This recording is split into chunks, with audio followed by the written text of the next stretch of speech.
In today's video, I'll be discussing the recent developments in the GTA 6 mapping project. We'll delve into the latest additions, including new locations featured in Trailer 1, adjustments to existing locations, refinements in certain areas, and exciting discoveries from the latest trailer, such as the yacht interior, surfboards, Princess Robot bubblegum, and more. Let's start by examining the mapping project itself. It's been some time since our last update on this front, and there have been notable changes to the map since then. This iteration represents the most recent version of the GTA 6 mapping project, spearheaded by Dupe's 0R. Below, you'll find a roster of individuals who have contributed to this endeavor, and it's worth noting that this list has been recently updated. This project stands as the largest and most comprehensive effort within the fan community, with the goal of predicting the map of GTA 6 as accurately as possible prior to its official unveiling. Dupe's 0R mentioned that there's still an extensive list of elements to incorporate and modify, but for now, this update suffices. Anticipate further alterations to the map in subsequent updates. This iteration represents the latest version of the GTA 6 mapping project. Notable adjustments have been made to the legend and the manner in which various elements are annotated on the map. All markers now include viewing cones to indicate their general viewing direction. However, it's important to note that the angle of these cones is merely symbolic. Additionally, speculative location markers have been updated with red outlines to differentiate them from non-location markers. Furthermore, coordinate markers now display their corresponding clip names for easier identification. Changes have also been made to the naming conventions in the key section. For instance, you'll notice that the markers now include the names of the clips they are derived from. Let's delve into the alterations specific to Vice City. The angles of Rock Ridge and Stockyard have been tweaked to align with calculations/evidence and to better match the coordinates. By observing the outlines, you can see that both the Rock Ridge and Stockyard areas have been subtly adjusted, ensuring a more cohesive layout. There's a noticeable improvement in alignment. A notable update to the map is this section here. Previously, absent features have been incorporated from the edges of one of Rock Ridge's mini-maps, and adjustments have been made to the water's edge in that vicinity, now depicted in dark green to indicate the genuine boundaries of this section of the Vice River. Additionally, several buildings in the Rock Ridge area have been identified, including the Rock Ridge Community Research Center, Miami Police Department, Venture Apartments, Orange and Pink, 7071 Warren Thacker Manor, inspired by Martin Fine Villa, Palace Cafe and Diary, all sourced from leaks. Furthermore, there are two speculative markers outlined in red, representing locations from the trailer. One in Rock Ridge is speculated to be the Hammer Hamlet Ladies location, while the other marks the high roller scene from the trailer. You can find the timestamps for both scenes on the map. Updates have been made to the route of the I-404, incorporating new evidence. This includes adjustments in Vice Beach and the positioning of the road near Rock Ridge. Notably, there have been alterations to the highway section near the airport. Additionally, speculative terrain and building positions in Washington Beach have been revised to align more closely with the evidence. Changes have been made to the shapes and locations of the Ritz-Carlton Bal Harbour, Akoya condos, and Jade Ocean condos. Furthermore, alongside the speculative road and landmass in the Bayfront Heights area, the Y Vice City and Gate/Continental hotels have been included in the Vice Beach vicinity. Additionally, several minor adjustments and fixes have been implemented. Regarding the Vice Beach area, there have been additions of new buildings supported by recent evidence. These include 200 Ocean Drive, 260 Ocean Drive, 1043 Washington Avenue, Beach Park Hotel, and Council Towers North. Moreover, over at Brickell Key Island, two new buildings, Brickell Key 1 and Brickell Key 2, have been introduced. Additionally, corrections have been made to the names of the Tequesta Point locations, accurately reflecting their respective positions. Now, let's shift our focus away from Vice City.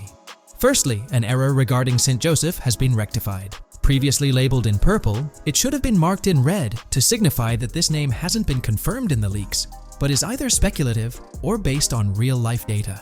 Moving westward towards Port Gellhorn, there have been notable additions to the leaked industrial area opposite the state prison, along with improvements to the prison itself. Several speculative structures, highlighted in red, including a water tower and industrial buildings, have been incorporated, along with a cell tower across from the prison. Heading south to the Keys, significant improvements have been made. Adjustments to the landmass near the camera location, where the shot with the Dodal seaplane occurs, have been made based on speculative evidence. An airbase/runway has been added, along with guard booth and barriers visible in the trailer. Additionally, 2 speculative buildings marked in red, as well as the speculative naval area station, have been included.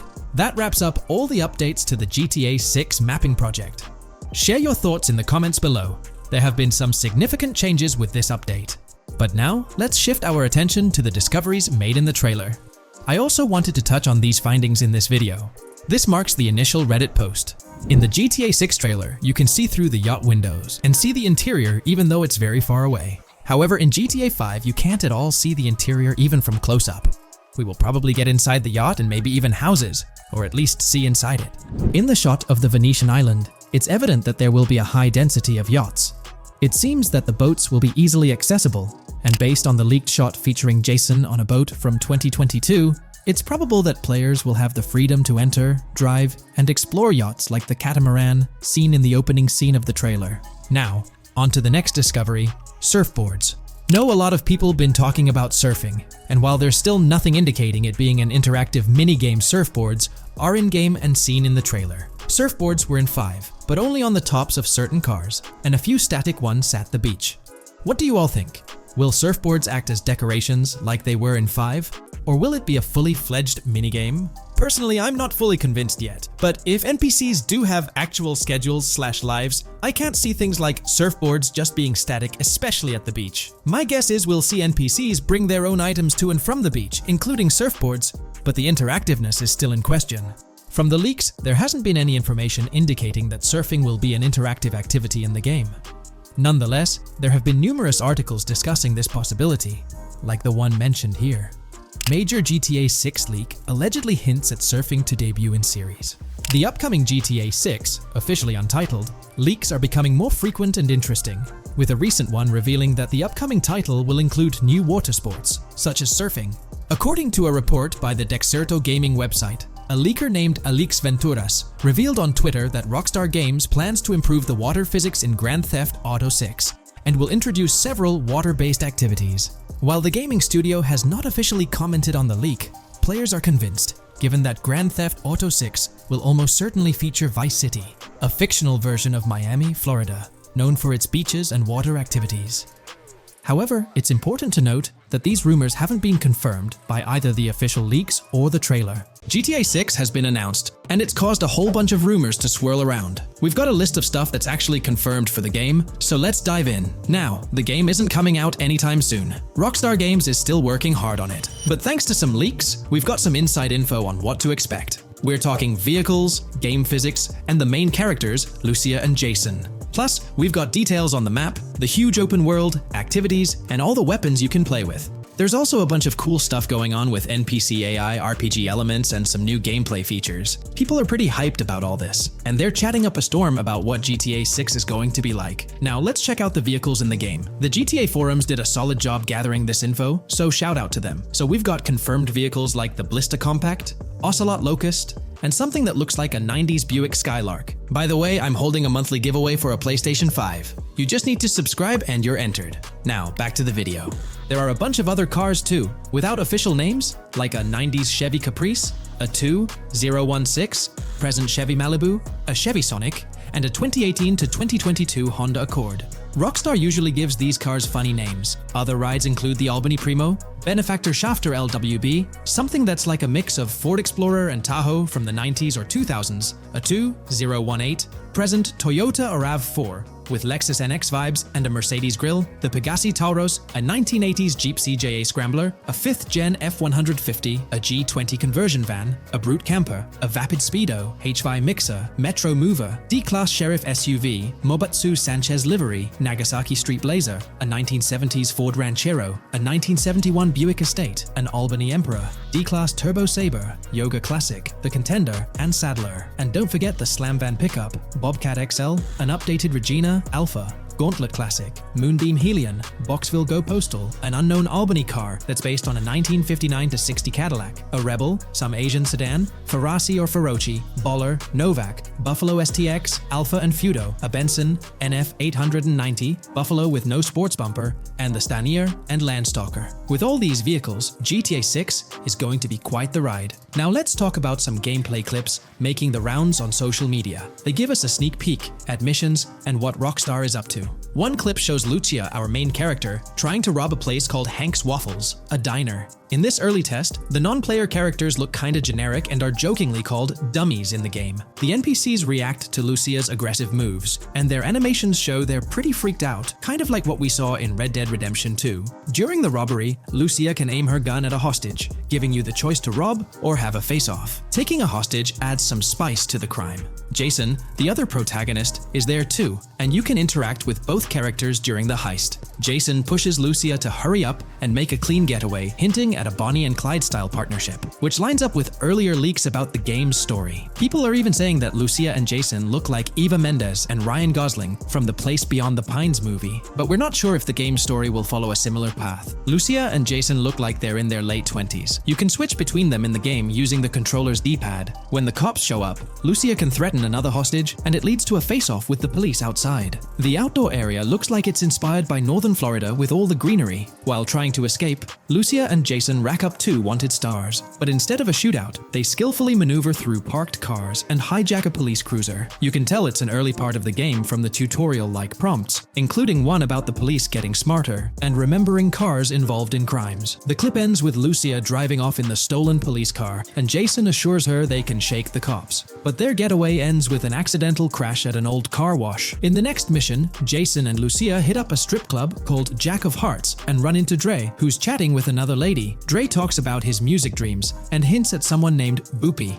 During this chat, we get messages from 2 new contacts, Billy and RB Shaw, through a WhatsApp parody. The early footage shows a minimap that looks like the one in GTA 5, with icons that probably stand for missions from characters labeled WM and YJ. As they head up to the VIP second floor, Dre has a run-in with DJ Tip, who's upset about waiting for drinks. Dre steps in, but it's clear that Tip isn't the most popular guy. Dre moves on, and that's where the clip ends. Just remember, this is early development footage, and things might change as the game gets closer to release. Another leak spills the beans on more than 500 world events, encounters, and Easter eggs you'll come across while playing. There's too much to cover, but I'll mention a few interesting ones. You'll find stuff like missing tourists, yard sales with new clothes, an event that's a bit like the insurance fraud thing in Saints Row, a voice in the storm drain that might remind you of Pennywise, a Bonnie and Clyde mystery that spans different places, and a workout challenge that suggests fitness activities are back. Players can also stumble upon an island camp, DUI tests, UFO sightings, an animal house, a swamp safari, and even the possibility of playing some crazy golf. There's a hint that the basketball court might be back too. Events like fishing, Satanist houses, backyard wrestling rings, and mansions with big cats offer a bunch of different experiences in the game world. Now, let's talk about the main locations in Grand Theft Auto 6. Ambrosia has Ambrosia Farms and the Tarmac. Bayside Copperhead, the Everglades or Grass Rivers, Fairyland and Fairyland Forest offer different environments. The Keys region includes places like East Key, Low Key, and spots like a garage, gas station, and liquor store. Lake Okeechobee has a motel, prison, and racetrack, while Little Haiti, North Beach, and North Miami come with places like gas stations, hideouts, and liquor stores. Port Gellhorn offers a variety of spots to explore, like an abandoned building, basketball court, beach, bingo hall, bowling alley, car wash, fishing store, fruit stand, gas station, motel, pawn shop, police station, quick shop, raceway, soccer field, and trailer park. Red Hill has a forest, South Beach features a boardwalk, gym, hotel, Ocean Drive and Park. South Miami Sundown includes a beach and tarmac, and Vice Beach covers Vice City suburbs and Washington Beach. There are also other interesting places like an abandoned hotel, observatory, Fountain of Youth, homeless community, Malibu Club, Monument of Leonida, Redneck Yacht Club, Spaceship House, underwater research facility, and Dinosaur World. According to info from the GTA forums, Grand Theft Auto 6's open world is estimated to be at least 2.5 times the size of GTA 5 ES, giving players a massive world world to explore. The game seems to take cues from the successful approach in Red Dead Redemption 2, promising a well-designed open world with intriguing mysteries. We've spotted some real-life Florida locations in GTA 6's development footage, like the Homestead Miami Speedway turned into the Port Gale-Horn racetrack, and recognizable places such as Portofino Tower, Sombrero Key Light, Solar Amphitheater Bayfront Park, and Lone Depot Park. Even the 1000 Museum, a high-rise condo in Miami, is in the game, showing Rockstar's attention to detail. A metro map that's a match for Miami's real one suggests a deep immersion in the game world. The lush landscapes and greenery might hint at a move into Georgia, but that's just speculation until we get official word. Details like the Vice City Neighborhood Police Department resembling the Miami Beach Police Department show Rockstar's creativity and world design. As always, we're waiting for official announcements to see how all these elements come together in the final game. Until then, the mystery of Grand Theft Auto 6 keeps fans excited. There's a recent leak suggesting that Alexandra Christina Echevarri could be the voice behind Lucia in Grand Theft Auto 6. Her voice from a demo reel seems to match up with Lucia's leaked dialogue. We've covered a ton of info about Grand Theft Auto 6, from gameplay details to new features. It's important to remember that the game might still be a couple of years away from release, so we'll have to be patient. Now, let's dig into some interesting findings from the leaked clips. We see Jason and his pals hanging out by an in-ground pool in a lower-income neighborhood, cracking jokes about a parody of social media called Life Invader. It's all about brain downloading and poking fun at Jay Norris's demise. Classic Grand Theft Auto humor. The leaked clips also give us a peek into early police AI testing, showing NPCs using cover better during gunfights. In one scene, Jason robs a diner worker with an assault rifle, and we see some dialogue options that look like they're from Red Dead Redemption 2, but they might just be placeholders. Jason's new ability to go prone is a fresh addition to the franchise, and a scene in a thrift or antique shop hints at the option for robbery, maybe even a place to sell stolen items, which adds depth to the gameplay. There are animation tests for Lucia and Jason, doing stuff like jogging, stopping, and ducking to avoid gunfire. Rockstar's developers also tested vehicle crashing physics, with a car driving over an overpass. Highway signs mention North Beaches and Lake Leonida on Interstate 97, with the current exit leading to Washington Beach. In another scene, Jason stumbles upon a shipping container full of cash and a motorbike. Various development clips show changes to the inside of a vehicle, suggesting new vehicle designs or customization options for players. Throughout the clips, there are various interactions with NPCs in the open world, like characters taking selfies, which makes the game's world feel more immersive. Another mechanic borrowed from Red Dead Redemption 2 is the ability for characters to pick up and carry bodies, adding depth to the gameplay. We also see other influences from Red Dead Redemption 2 in different aspects of the game. The weapon wheel system is similar to Red Dead Redemption 2 with limited weapons and items you can carry. Lucia has a loot bag that might be used for robberies or stealing stuff from different places. The inventory system lets players hang on to health kits and other items for temporary buffs, and Jason can pick up and drop weapons from his inventory. In one scene, Jason enters a gang member's territory and takes cover behind a truck, and we see unique animations for characters reacting to getting shot. There's a mention of a jetpack that was previously leaked by Tom Henderson, and it's inside the Jack of Hearts Club. The game includes parody logos for social media like Snapchat, Instagram, and Life Invader. Characters have different hairstyles, and there are realistic details, like Lucia's bra showing under her shirt, which adds to the game's realism. A new feature is the ability for players and NPCs to hold their guns sideways, which changes things up in combat. We also see Jason doing some fancy rifle tricks in the air, and another character in a parking lot shoots at him while holding his pistol sideways. The clips mention animations like overdose, which hints at unique actions or events in the game. There are hints of horses and horse riding mechanics, likely inspired by Red Dead Redemption 2.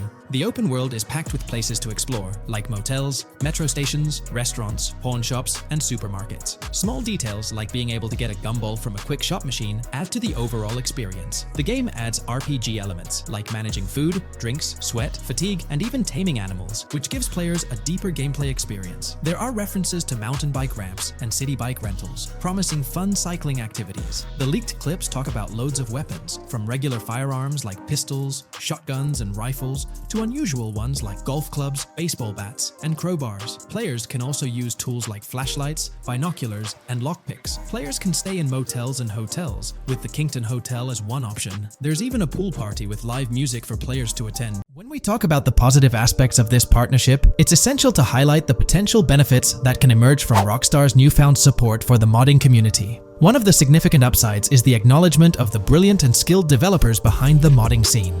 For years, these developers have worked tirelessly to create unique and engaging experiences within the GTA universe.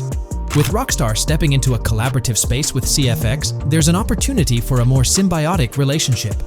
The infusion of official support could mean more resources, tools, and encouragement for modders to continue pushing the boundaries of what's possible within the GTA ecosystem. This collaboration might lead to innovative gameplay features, improved server stability, and an overall better experience for both players and content creators. Moreover, the recognition from a gaming giant like Rockstar could open doors for these modders in the industry.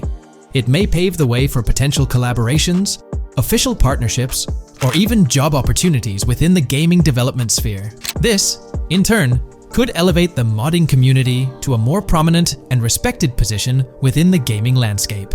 However, it's crucial to approach these potential benefits with cautious optimism.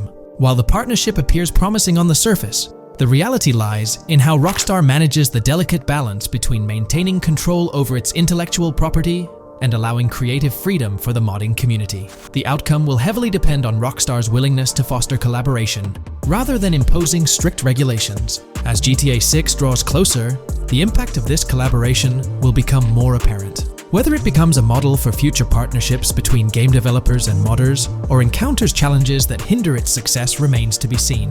The dynamics between Rockstar and the modding community could shape the future landscape of custom servers, roleplay experiences, and the overall modding scene in the gaming world. Stay tuned as we continue to explore and analyze the evolving relationship between Rockstar and the modding community. On the positive side, there's a glimmer of hope that Rockstar's acknowledgement of mods enhancing the player experience could pave the way for more modding support in GTA 6. This shift in perspective might lead to a more collaborative environment, where modders can contribute to the game's richness without fear of stringent restrictions. With Rockstar officially and financially supporting FiveM, the CFX team gains more resources to elevate the GTA 6 server. This could mean a server even more impressive than the ones they currently run. The fact that FiveM is now a Rockstar Games product suggests a vested interest in its success, promising additional funding and manpower to ensure its flourishing. An intriguing prospect emerges concerning the accessibility of custom servers. Currently limited to PC players, there's speculation that GTA 6 might integrate dedicated servers within the game itself, eliminating the need for external programs like FiveM. If this unfolds, it opens the door for console players to join the custom server experience, broadening the player base and community. Moreover, Rockstar seems to be attuned to fan desires. Despite a larger audience watching RP compared to those actively playing it, Rockstar appears committed to making improvements. Their intent to let custom servers thrive suggests a more fan-centric approach, acknowledging and catering to the desires of the gaming community. However, there are potential pitfalls to consider. The most glaring concern is Rockstar's inclination to monetize these servers. While the specifics remain uncertain, it's almost certain that some form of monetization, be it through custom server shark cards or a pay-to-play system, will be implemented. This could introduce a paywall, affecting the accessibility and enjoyment of custom servers for certain players. As we navigate through this evolving landscape of Rockstar's partnership with FiveM, the delicate balance between fostering creativity and implementing monetization strategies will determine the ultimate impact on the gaming community. Stay tuned as we continue to unravel the complexities of this collaboration and its implications for GTA 6 and the modding community. Let's unpack this a bit more. The whole monetization story got its moment in the spotlight during an earnings report where Take-Two CEO Strauss Zelnick spilled the beans. He essentially said, "If folks are messing around with our intellectual property, why not make a buck or two?" It's a straightforward business move, really. Taking a page from the unprecedented success of GTA Online, it seems like Rockstar caught a glimpse of how these free servers could turn into a money-making machine. Now, the potential downside of this situation lies in the realm of competition. Rockstar's got its A-team working on the custom servers gig. That means anyone outside the Rockstar circle trying to whip up something akin to FiveM is practically painting a target on themselves for a cease and desist. Let's face it, Rockstar might have eyed this strategic move with FiveM from the get-go. However, with those servers gaining crazy popularity and the game becoming a sensation on Twitch and YouTube, shutting it down wouldn't have been the smart play. Instead, they pulled off a masterstroke, acquiring the team behind the biggest servers, effectively cornering the market and positioning themselves to profit from any potential imitators. Now, with GTA 6 on the horizon and servers in the works, Rockstar's sitting pretty. Some in the gaming community are even giving them a nod for finally throwing a bone to the community. But, and there's always a but, at the end of the day, Rockstar's the one making the rules. We'll all have to toe the line because, quite frankly, there won't be any other alternatives in the neighborhood. So, buckle up for Rockstar's GTA roleplay. It's going to be a wild ride. The landscape has already witnessed the repercussions, with servers and mods being handed the shutdown ticket for not playing by Rockstar's latest rulebook. The new mandates include a strict no to real-life vehicles, mission mods, and porting old Rockstar maps or assets rules that weren't in the playbook just a couple of years back. Now, while the financial backing from a mega corporation might seem like a savvy move on the surface, there's a lingering skepticism about whether it'll blossom into the fairy tale ending we've all been envisioning. It's a bit premature to slap a final verdict on the fate of FiveM once GTA 6 hits the stage. Now, let's consider the potential repercussions for the vibrant RP community. While the partnership between Rockstar and FiveM could bring about positive changes, there's an underlying worry within the RP enthusiasts. The fear is that with increased control and potential monetization, the organic and immersive RP experiences that players have come to love might face disruptions. RP communities thrive on creativity, flexibility, and a sense of autonomy. If Rockstar's influence leads to more rigid guidelines, it could alter the dynamic of these communities, potentially affecting the unique narratives and interactions that make RP servers so engaging. As we contemplate the potential impact, it's essential to look beyond the immediate horizon of GTA 6. The dynamics established through this collaboration could set a precedent for future interactions between gaming giants and modding communities across various games. Whether it becomes a model to be emulated or a cautionary tale will be closely watched by both players and industry stakeholders. The future of FiveM and the broader modding community remains uncertain as GTA 6 inches closer to release. While concerns exist, there's also room for hope. The collaboration might lead to a harmonious blend of official support and community-driven creativity, enhancing the gaming experience for everyone involved. As players, content creators, and modders navigate this uncharted territory, the one constant is the love for the game and the shared hope for a positive evolution in the gaming landscape. Taking a stroll down memory lane, Rockstar's track record with monetization doesn't exactly calm the nerves. Add to that the current scenario where they're laying down the law for the CFX team, dictating what's permissible and what's not. This conjures up a cloud of uncertainty regarding the future of both FiveM servers and the broader modding community.